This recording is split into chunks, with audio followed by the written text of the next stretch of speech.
Hello friends, welcome back to another video. I have started a new series in which we are going to discuss previous year questions of MPPSC. They are very relevant because every year PSC repeats 2 to 5 questions from previous year questions itself. So without wasting much time, let's look in our first question. Which of the following Amendment Act of the Constitution deleted the right to property from the list of fundamental rights?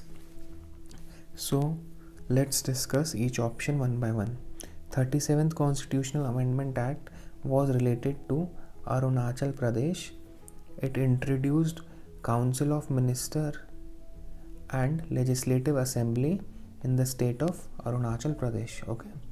Now 38th Constitutional Amendment Act, as you can read, it made two changes. It made the declaration of emergency and promulgation of ordinances non-justiciable in the court of law. Now, looking at the 42nd Constitutional Amendment Act 1970, as you can see, there were many changes brought by the 42nd Constitutional Amendment Act.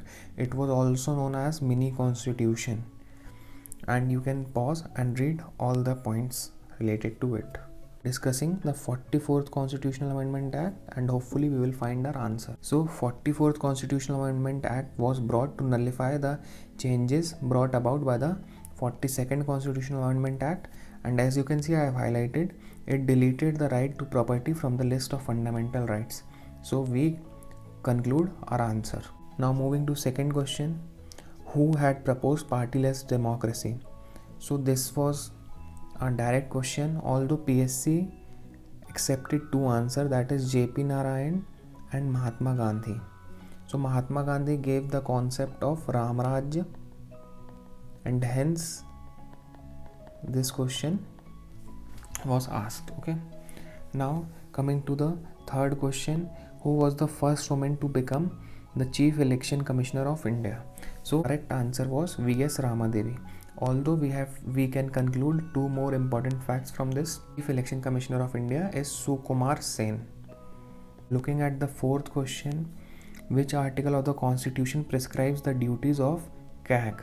So CAG is very important. PSC has asked a question relating to CAG this year also. So Article 146 and 147, they deal with Supreme Court of India. Article 148, it introduces CAG, that is, it defines what is CAG, and the duties and powers of CAG are listed under Article 149. So our answer is 149, and CAG is listed in the chapter 5 of our constitution. Okay. So who was the first CAG of India? So his name was V. Narahari Rao. Okay.